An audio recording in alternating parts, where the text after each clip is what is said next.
The transport ship descended through the orange clouds of Threll's Prime, carrying 67 nervous cadets from 12 different species. Through the viewport windows, they could see the massive structure of the Galactic Defense Academy rising from the rocky plains below. It was a place of legend where the finest military minds of the Coalition learned to work together and protect the peace that had lasted for 3,000 years. Among the cadets was a young Danny named Prelox. He pressed his webbed hands against the cold glass and watched the academy grow larger. His gills fluttered with excitement. His people were amphibious with smooth blue skin and large dark eyes designed for seeing in deep water. He had trained his entire life for this moment.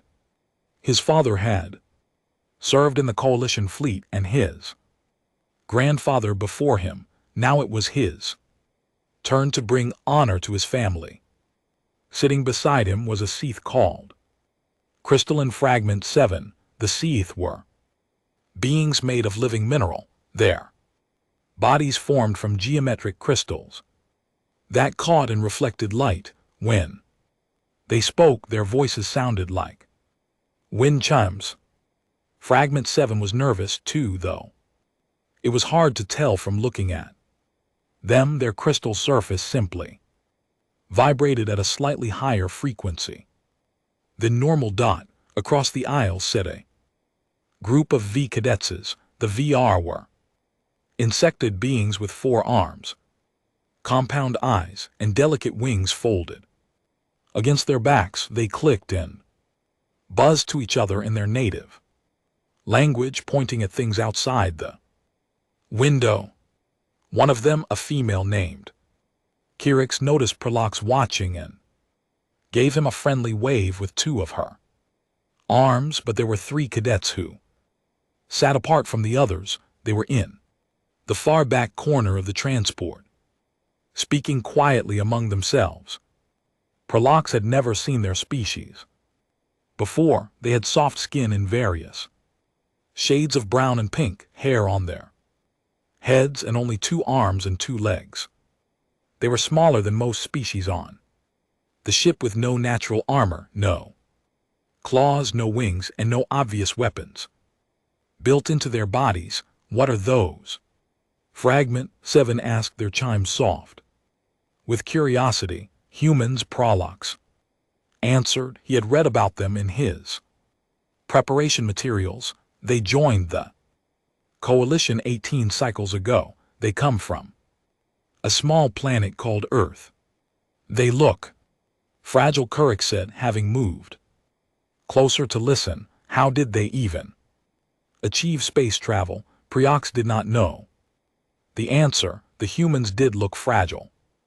The female among them, who had light brown hair pulled back from her face, noticed the alien staring. She did not look away or seem embarrassed. She simply met their eyes with a calm, steady gaze that made Prelox feel strangely uncomfortable. Then she returned to her conversation with the 2 human males beside her.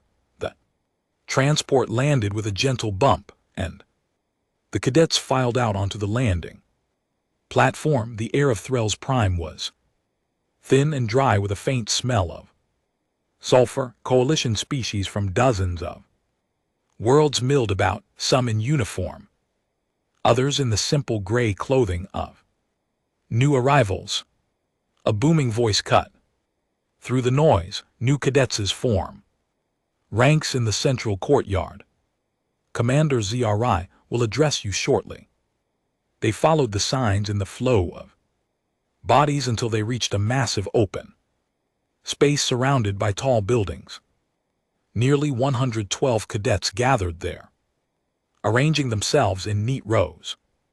Prelox found himself standing near the front with Fragment 7 on one side and Kirix on the other. The 3 humans stood in the very back row, almost invisible among the largest species. Commander Zethrix arrived through a side Door, he was a Vil, but of much larger than any of the Vil cadets. His wings were a deep purple color, marking him as a veteran of many campaigns. His compound eyes swept across the assembled cadets, seeming to see each one individually. "Welcome to the Galactic Defense Academy," he said. His voice was translated through devices that each cadet wore, turning his clicks and buzzes into words they could understand. "You have been chosen from billions of candidates across the coalition. You represent the future of interstellar peacekeeping. Over the next 4 cycles, you will learn to fight, to lead, and to protect the peace that our ancestors built." He paused, letting his words sink in. "This semester we study the military histories of all coalition species. You will learn how each member world approaches warfare, what strategies they employ, and what lessons their conflicts can teach us. Today we begin with humanity." A murmur passed through the crowd. Prolox exchanged confused looks with Fragment 7. Humanity. They were the newest and most primitive species in the coalition. Their home world had only developed faster than light travel within the last century. What could they possibly teach advanced civilizations about warfare? "I see your confusion," Zarex continued. "Many of you are wondering why we would begin with such a young species. The answer is simple. In all my years of military study, I have never encountered a species quite like humanity. Their history is brief by galactic standards, approximately 10,000 of their years, yet in that time they have engaged in more armed conflicts than the Dani have in 200,000 years. Prolix felt his gills clamp shut in shock. That was impossible.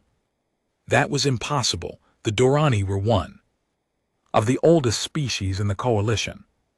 They had fought countless wars before. Finding peace, for humans to have exceeded that number in such a short time, was beyond belief. Surely that is an exaggeration, Commander. Prolox heard himself say. The words came out before he could stop them. Zithri turned his compound eyes toward the young Dani. "It is not, Cadet. Humans have documented over 15,000 armed conflicts in their recorded history. They have invented weapons capable of destroying their entire planet multiple times over. They have killed hundreds of millions of their own kind." The courtyard fell completely silent. Even the wind seemed to stop. In the back row, the human female stood perfectly still. Her name was Lieutenant Katie Brennan, and she had known this moment was coming. The human ambassador had warned her and her fellow humans that this day would be difficult. The galaxy was about to learn what humanity really was, and not everyone would be able to handle the truth. "We will now proceed to the viewing hall," Zithri announced. "There you will observe archival footage from human conflicts. I must caution you, what you are about to see has not been edited for sensitive viewers. If any of you wish to leave at any point, you may do so without penalty. There is no shame in recognizing your limits." As the cadets began to move toward the viewing hall, Prolox noticed that Katie Brennan had not moved. She was watching the alien cadets file past her with an expression he could not read. It might have been sadness, it might have been resignation, or it might have been something else entirely. Prolox did not know it yet, but his understanding of the universe was about to change forever. The viewing hall was a massive circular room with seats rising in tiers around a central holographic display. The walls were dark, designed to absorb light and focused attention on whatever was being shown. 112 cadets took their seats, their voices dropping to whispers as the doors sealed shut behind them. Prolak sat between Fragment 7 and Kirix, his heart beating faster than normal. He told himself there was nothing to worry about. He had seen war footage before. The Dani had their own bloody history, their own ancient conflicts. Whatever the humans had done could not be so different from what other species had experienced. Commander Zithri stood at the edge of the central display, his purple wings folded tight against his back. Before we begin, I want to provide context. Humans evolved on a world with limited resources and harsh conditions. Their early history was marked by constant competition for food, water, and territory. Unlike many coalition species, they did not have a single global government until very recently. For most of their history, they were divided into hundreds of separate nations, each with its own military. He pressed a control on his wrist device, and the lights dimmed further. The holographic display flickered to life. We begin with what humans call the First World War. It took place approximately 110 of their years ago. The first images appeared. They were flat and two-dimensional, captured in shades of gray and white. Prelux leaned forward, trying to make sense of what he was seeing. Trenches, long deep cuts in the muddy ground stretching as far as the eye could see. Thousands of humans crouched inside them, dressed in heavy clothing and metal helmets. Their faces were covered in dirt. Their eyes looked hollow and exhausted. Then the footage changed. The humans were climbing out of the trenches, carrying weapons in their hands. They ran forward across an open field toward another set of trenches. In the distance, flashes of light erupted. From the far side, the running humans began to fall one by one, then in groups, then in waves. They fell and did not get up. They are running directly in the weapon's fire. Kirix whispered, her wings trembling. Why would they do that?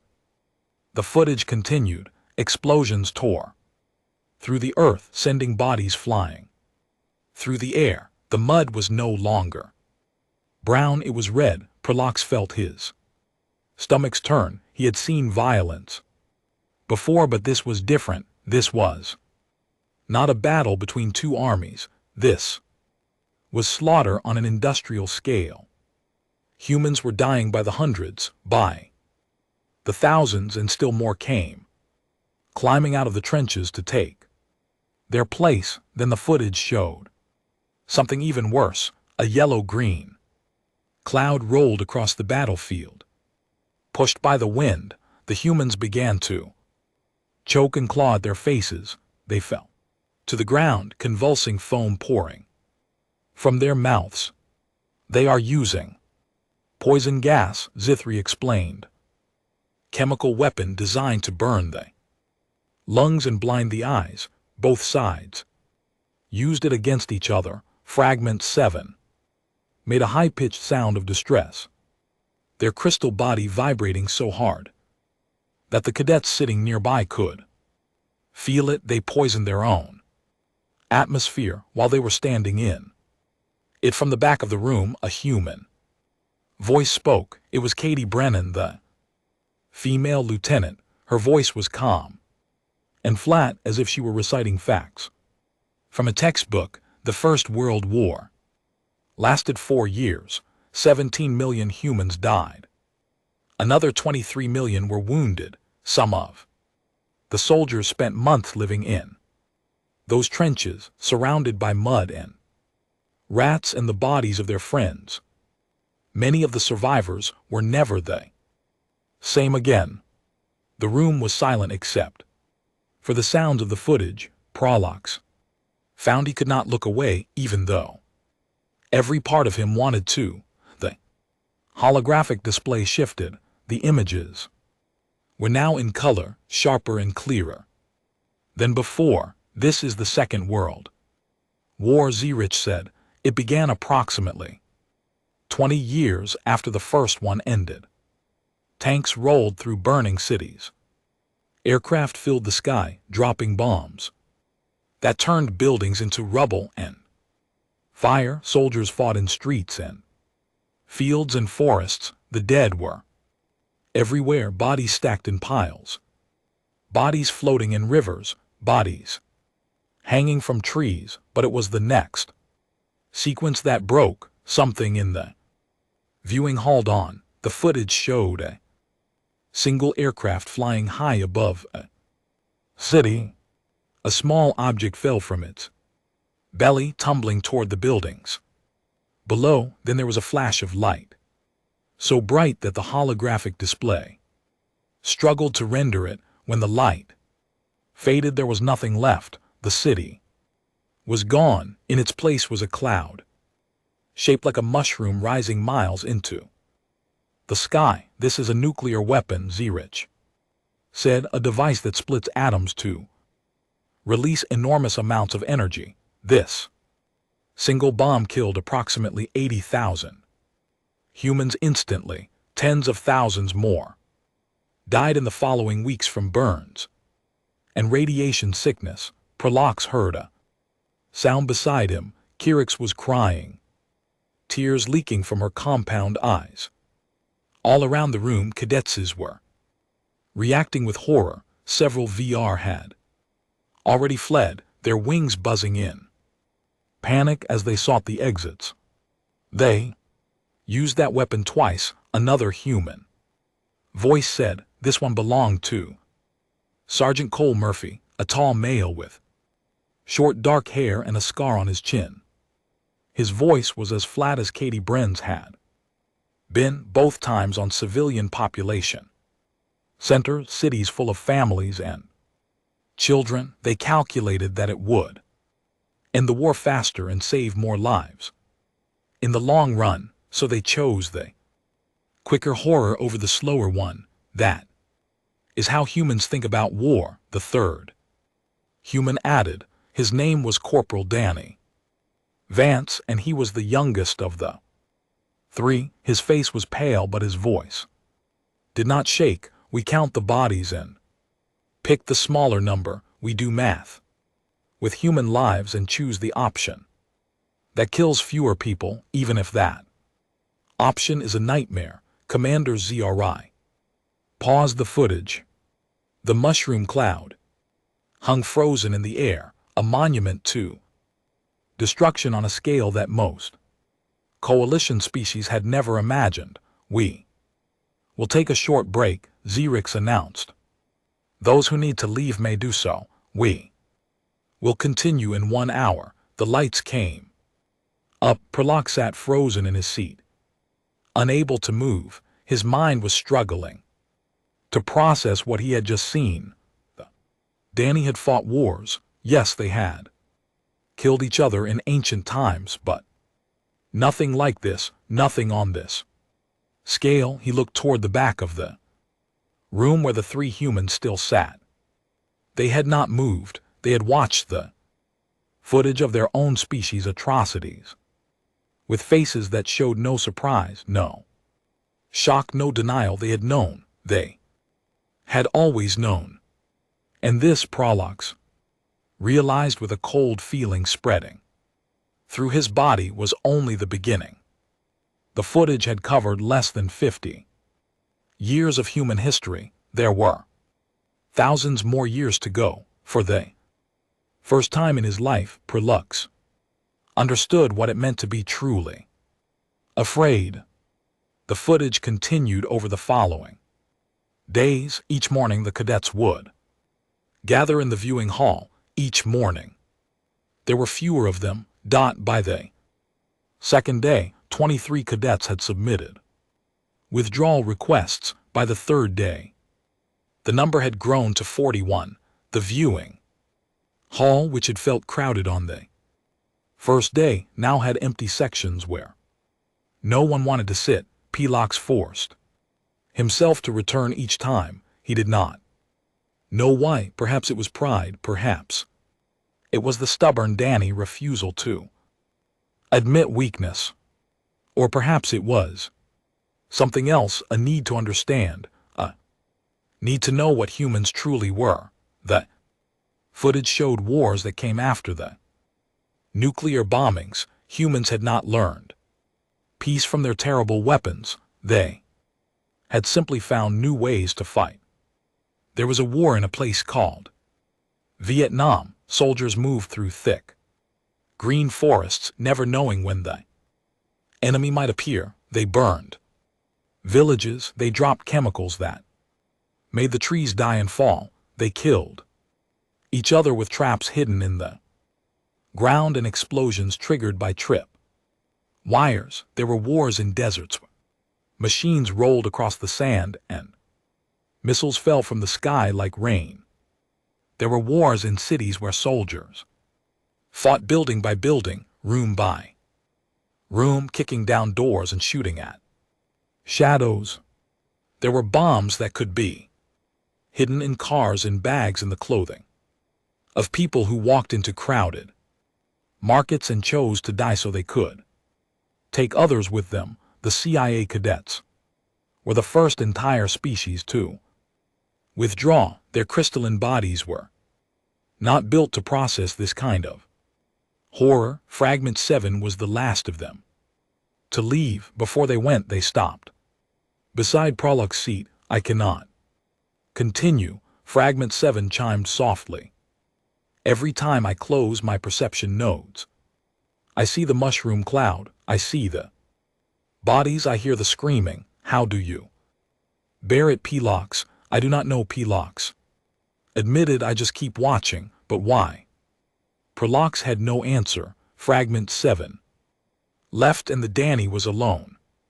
During the meal period on the third day, Prolox saw Katie Brennan sitting by herself at a table in the corner of the food hall. She was eating something from a small container, her movement slow and mechanical, without really deciding to do so. Prolox walked over and stood across from her. May I sit? He asked. Katie looked up at him. Her eyes were a color he had never seen before on any species, a pale blue-gray like shallow water over sand. She nodded once and returned to her meal. Pelox sat down. For a long moment he said nothing. He did not know how to begin. Finally, he spoke the question that had been burning in his mind since the first day. How do you bear it, knowing your species has done these things? Katie set down her eating utensil.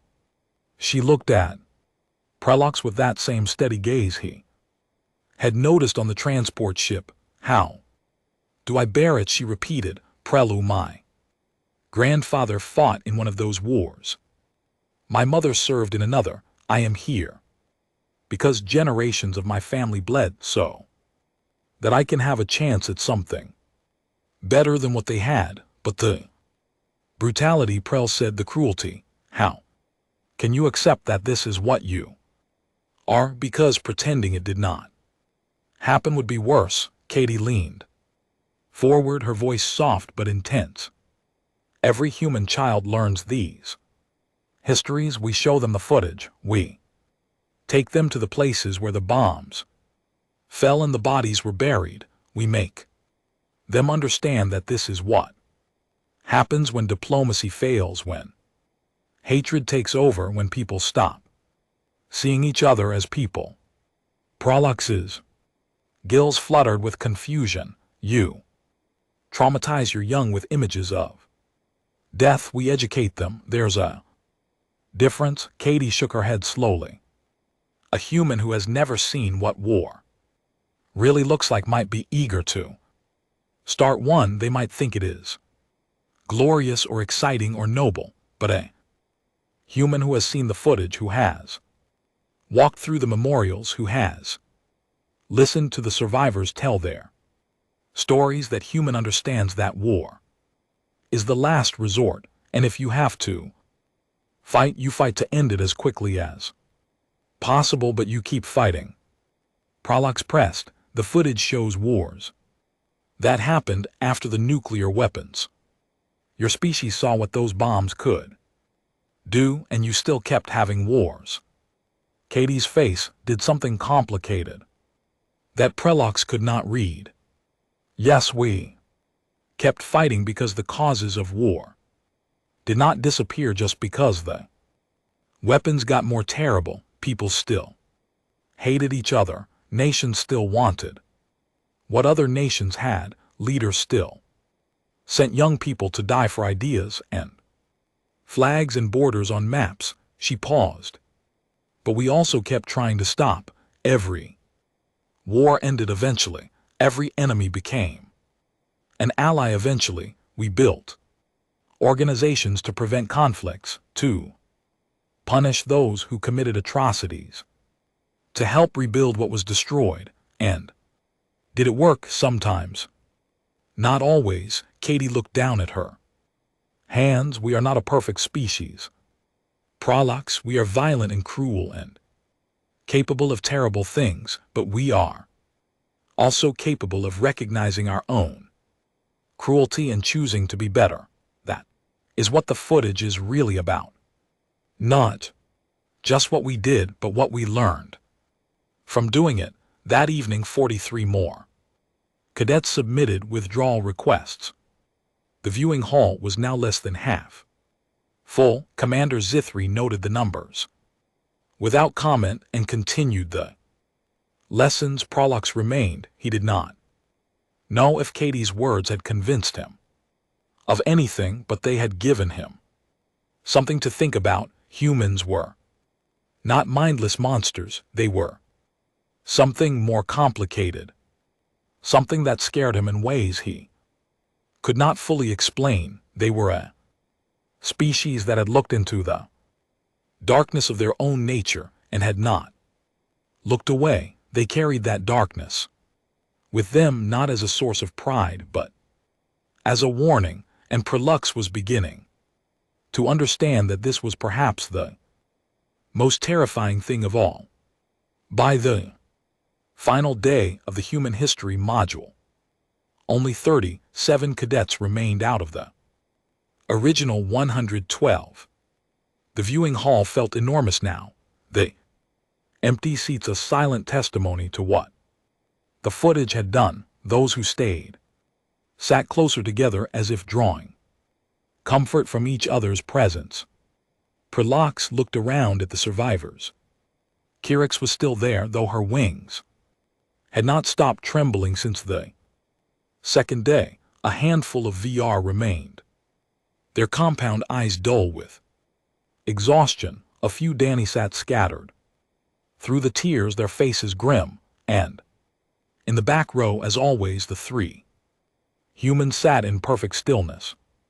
Commander Zithri entered the hall and took his position by the holographic display. He looked at the diminished class for a long moment before speaking. Those of you who remain have shown exceptional courage, he said. What you have witnessed over these past days would break many experienced soldiers.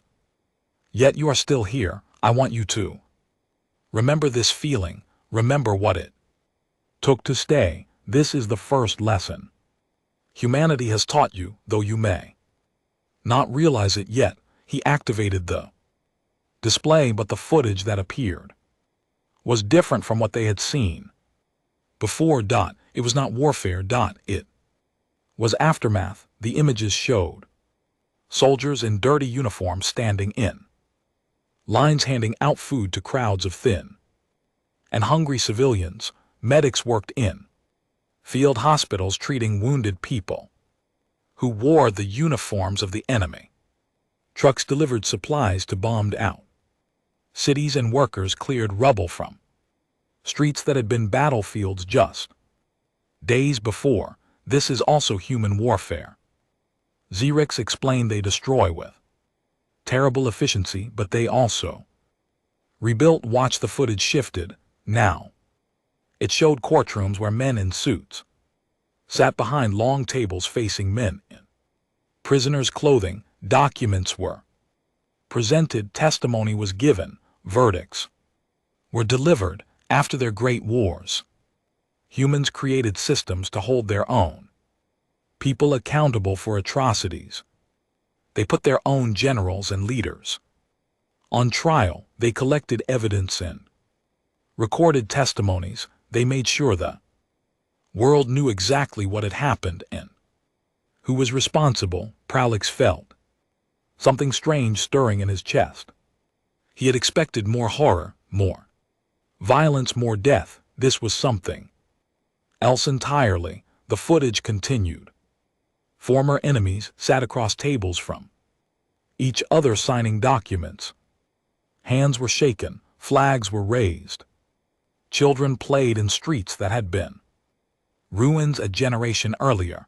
Old soldiers who had once tried to kill each other met and embraced, tears streaming down their aged faces. Crystal and fragment.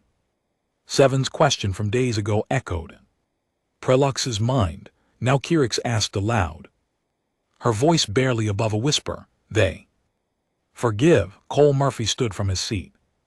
In the back, his face was tired and there were shadows under his eyes, but his voice was strong. Not exactly. We remember every name, every atrocity, every mistake. We build monuments to our failures so we never forget them. We write books and make films and create museums dedicated to the worst things we have ever done. He paused, looking around at the remaining cadets. But we also believe that people can change. Nations can change. The enemies of one generation become the allies of the next. If we do not believe that, we would have wiped ourselves out centuries ago. The nuclear weapons gave us the power to destroy our entire planet. We chose not to use them again. Kirix raised a trembling hand. You fight like demons and then offer peace. How can both things be true? Danny Vance stood beside Cole. He was the youngest of the human cadets, but in that moment he looked older than his years. We offer peace first, always first. We do not want war. Our species has seen too much of it, lost too much to it. Every human alive today has ancestors who died. Wars, we carry that weight in our bones. He took a breath before continuing. But if war comes to us, if someone threatens what we love and will not accept peace, then we make sure they never want to threaten us again. We fight with everything we have. We use every weapon, every strategy, every advantage. We do not stop until the threat is ended, and then when the fighting is done, we put down our weapons and reach out our hands. Katie Brennan stood as well. The three humans faced the remaining cadets like witnesses at a trial. This is what we want you to understand, Katie said. The footage you have seen is not a source of pride for us. It is a warning. We show you our history not to frighten you, but to teach you war is not a game. It is not glory or honor or adventure. It is suffering and death and broken families and burned cities. It is children growing up without parents and parents burying their children. Her voice grew quieter but no less intense. We humans know this better than anyone. We have done terrible things to each other, but we have also survived those terrible things. We have rebuilt. We have forgiven, not by forgetting but by remembering and choosing to move forward. Anyway, that is the lesson. That is what we can teach you. Commander Xerix let the silence stretch out for a long moment. Then he spoke again, his voice thoughtful. In my many years of service, I have studied the military histories of over 40 species. I have seen empires rise and fall. I have watched civilizations tear themselves apart and others find lasting peace, but I have never encountered a species quite like humanity. He turned to face the human. Cadets directly, you are young by galactic standards, your technology is primitive compared to most coalition species. You have no natural weapons, no armor, no obvious advantages. And yet you have survived things that would have destroyed other species. You have looked into your own darkness and emerged stronger. Xerix looked back at the remaining cadets. This is why we study human warfare first, not because they are the strongest or the most advanced, but because they understand something that many older species have forgotten. They understand the true cost of violence, and they carry that understanding with them always. The footage ended, the lights came up, and for the first time since the module began, the viewing hall was not filled with horror or fear. It was filled with something that felt almost like respect. 1 year had passed since the human history module. The orange clouds of Thrells Prime drifted across the sky as cadets and families gathered for the graduation ceremony. Flags from dozens of coalition worlds hung from the academy walls, rippling in the dry wind. The class had changed much since that first day, nearly half withdrawn during the human history module alone, making it the highest dropout rate in the Academy's long history. But the cadets who remained had become something different. They had forged bonds that crossed species lines. They had trained together, studied together, and faced challenges that would have broken lesser soldiers, and they had never forgotten what they learned in that viewing hall. Prologue stood at the front of the assembled graduates wearing the crisp blue uniform of a coalition lieutenant. His Danny gills fluttered with nervous energy. He had been chosen to give the commencement speech, an honor that still surprised him. A year ago he had been a confused young cadet who could not understand why the Academy would waste time on primitive human history. Now he understood. He looked out at the crowd. His family sat in the visitor section, his father's dark eyes shining with pride. Other graduates stood in neat rows behind him, representing a dozen different species, and in the back, as always, stood the 3 human cadets: Katie Brennan, Cole Murphy, Danny Vance. They had graduated at the top of their tactical classes, surprising no one who had gotten to know them. Prolox took a deep breath and began to speak. 1 year ago I sat in a viewing hall and watched footage that changed my life. I saw cities burned to ash. I saw millions of beings killed by weapons I could not imagine. I saw a species that had done terrible things to itself over and over again for thousands of years, and I wanted to run. He paused, letting the memories wash over him. Many of my fellow cadets did run. They left the Academy because they could not bear to watch anymore. I do not blame them. What we saw was horrible beyond description. For days afterward I could not sleep. I could not eat. I kept seeing the mushroom cloud every time I closed my eyes. The crowd was silent, hanging on his words, but I stayed. Because I needed to understand. I needed to know what kind of beings could do such things and still call themselves civilized. I needed to know if humans were monsters that the coalition had made a terrible mistake in accepting.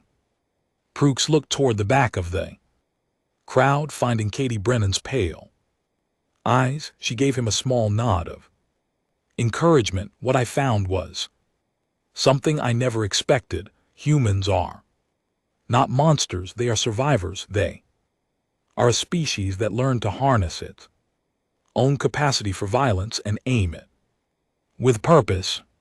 They fight not because they love war, but because they love what they are protecting more than they fear what they are facing. He turned to address the graduates directly. Every one of us who remained in this program watched the same footage. We saw the same horrors, and we made a choice. We chose to stay, to learn, to understand. That choice has made us better soldiers than we ever could have been otherwise. Because now we know what war really costs. We know what is at stake when diplomacy fails and weapons are raised.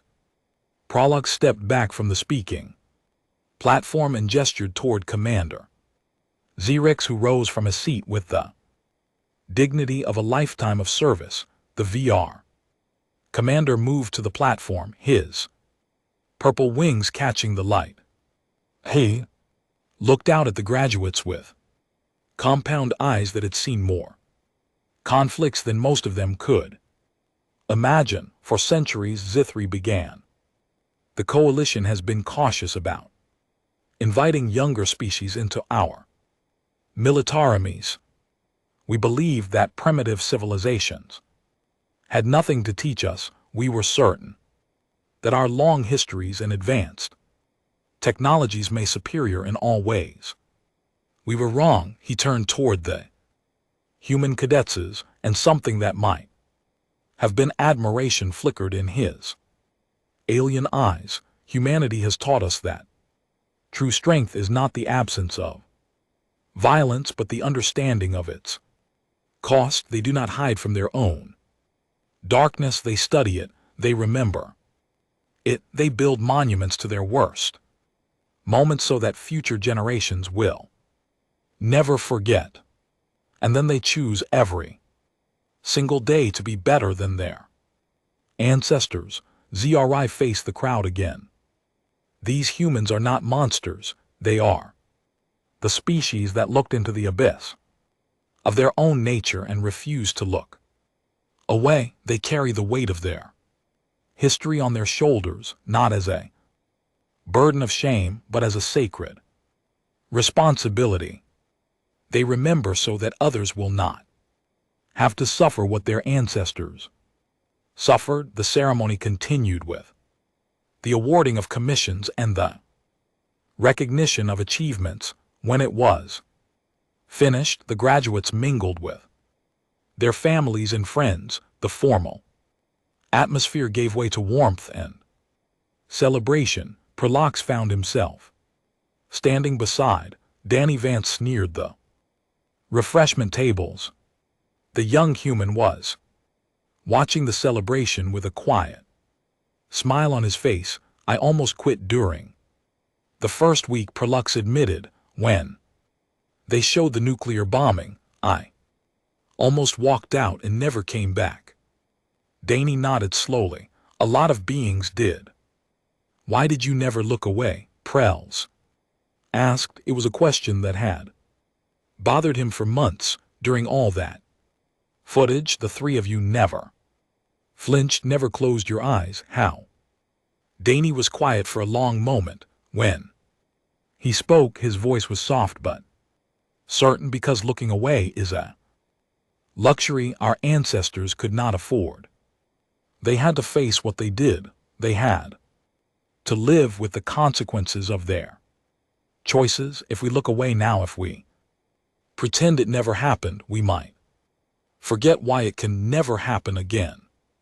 He turned to face Pelox directly, and Danny was struck by how old the young human's eyes seemed. We carry their memories, Prolox, all of them, the victories and the defeats, the acts of heroism and the acts of cruelty. We carry it all because someone has to.